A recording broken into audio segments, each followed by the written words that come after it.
Hi, I'm Rachel, and I'm not sure if my cat Missy will be joining us today. She's in the thumbnail, and at the moment she's in my living room in her cat tree, so I thought I'd take a brief little bit of footage of her there. Yes.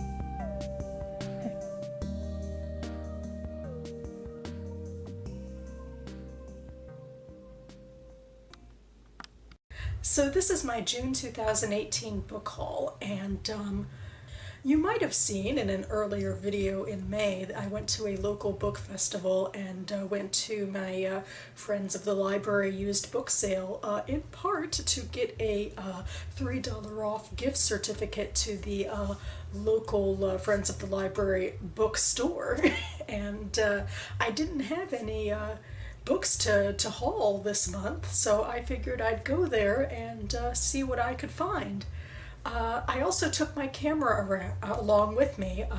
My closest used bookstore as part of the library system is in my old branch of the library, which is several blocks away from my condo. Now, just a few years ago, the library moved from that location to the building right next door to me, just the way that God intended. And they moved the used bookstore, or one of the used bookstores in my county library system, to that old library site, at least for the time being. So it's a little nice, quaint building full of used books, so I thought I'd show you around.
To the books. I bought 5 of them, and with my discount I ended up spending $7, huzzah, and I made sure to stick to my pre-made TBR lists. Like, I tell myself I can't go in and say, ooh, this looks interesting, because I have too much on my list as it is. So all of these come from a TBR of some sort, and hopefully that helps me in ultimately reading them. Not just buying books for the sake of it, although let's admit it, it is pretty fun. So anyway, so on to the books, and the first one that I found on one of my TBRs is this chunker. This is Barskins by Annie Crook. I believe I'm saying her name correctly. She is, after all, a very famous author. She just won a prestigious Library of Congress award. She's known, I know, probably most for her short story, Brokeback Mountain, which was turned into a movie, and this is her, like, epic 700-page saga about a family.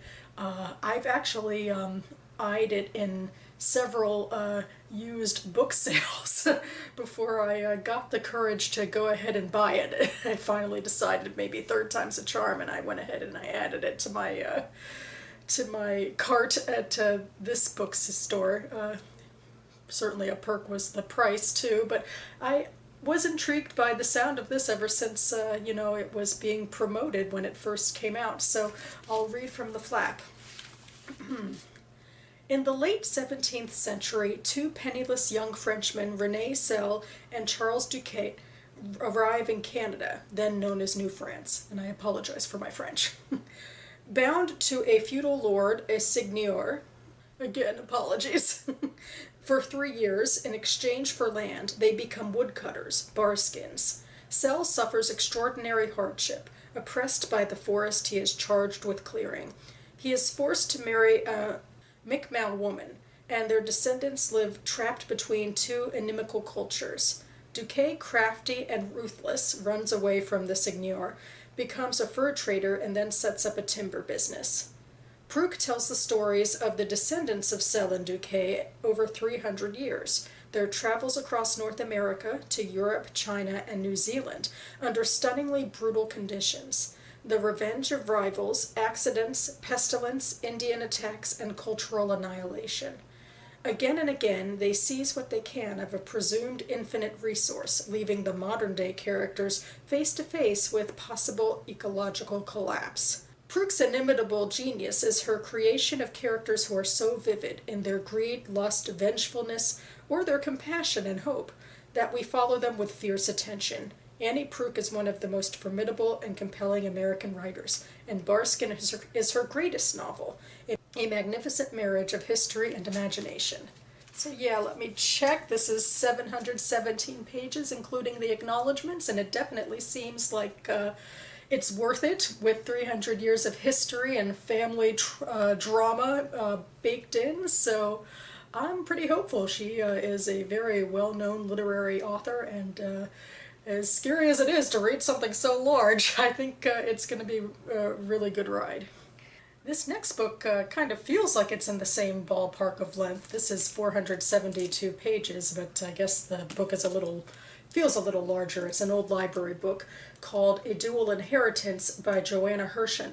It's a book that I added to my TBR after reading about it on the Jewish Book Council site. And again, I'll read from the flap.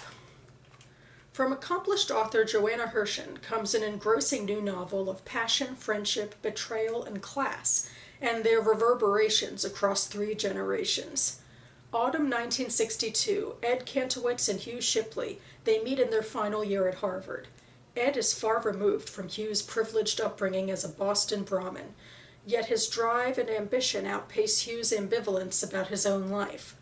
These 2 young men form an unlikely friendship, bolstered by a fierce shared desire to transcend their circumstances.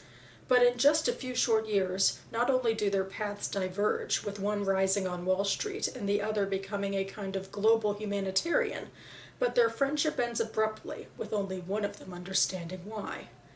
Can a friendship define one's view of the world? Spanning from the Cuban Missile Crisis to the present-day stock market collapse, with locations as diverse as Dar es Salaam, Boston, Shenzhen, and Fisher's Island, A Dual Inheritance asks this question as it follows not only these 2 men, but the complicated women in their vastly different lives. And as Ed and Hugh grow further and further apart, they remain uniquely and even surprisingly connected. So yeah, we got a strong male friendship going on, which is intriguing, and another multi-generational story here. I guess fewer generations, hence the shorter page count, so at least we can trust Hirschen not to extend it too far into the 700 pages. That's only if her story began in the 1700s. But I'm looking forward to this. It also has a blurb from Jennifer Egan here. A big, captivating sweep of a romance, a searching exploration of class and destiny in late 20th century America. This next book I heard about on the Book Riot BookTube page. Sharifa mentioned this and another book from China. Actually, the other book was Peony, which is about Chinese Jewish culture, and I ended up buying it at a used bookstore that I went to a year ago. And finally, I found this one too. This is Empress Orchid by Minh, and I'll read from the back. From a master of the historical novel, Empress Orchid sweeps readers into the heart of the Forbidden City to tell the fascinating story of a young concubine who becomes China's last empress. Minh introduces the beautiful Zhu Si, known as Orchid, and weaves an epic of a country girl who seized power through seduction, murder, and endless intrigue. When China is threatened by enemies, she alone seems capable of holding the country together.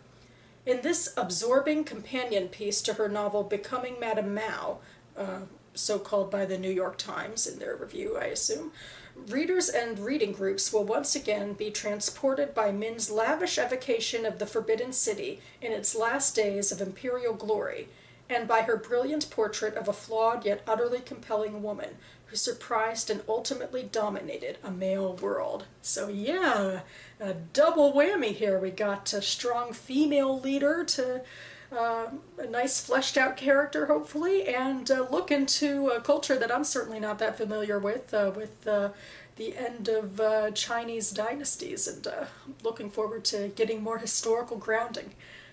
So, huzzah! And finally, I found 2 Thomas Hardy novels in the classics section of the bookstore.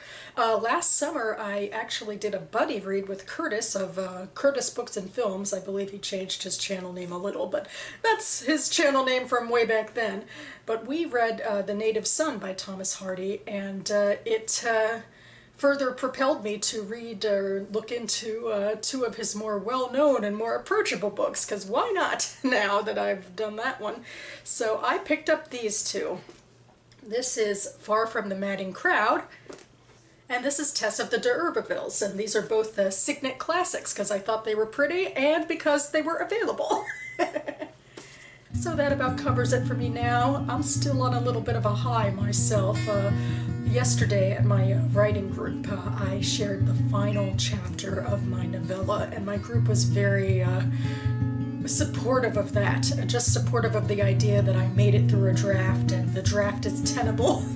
I've actually been halfway drafting this story for a few years now, several years even, and this is the first draft where everything really came together. And I was reading the final page before they started their critique session, and I did cringe a little bit at some of my wording, and I do want to go and edit a few parts of it, but I'm excited. I feel like I have something that's really workable here. I'm a little neurotic actually about it too, but my writing group has been so supportive, both in terms of what they like about the story and in terms of me just finishing it overall.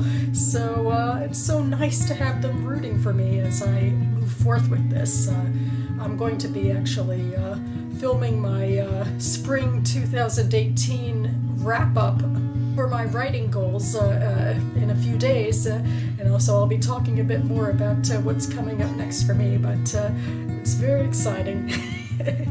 In the meantime, hope everything's going well with you and your reading and other pursuits. Thanks so much for watching, and I'll see you next time.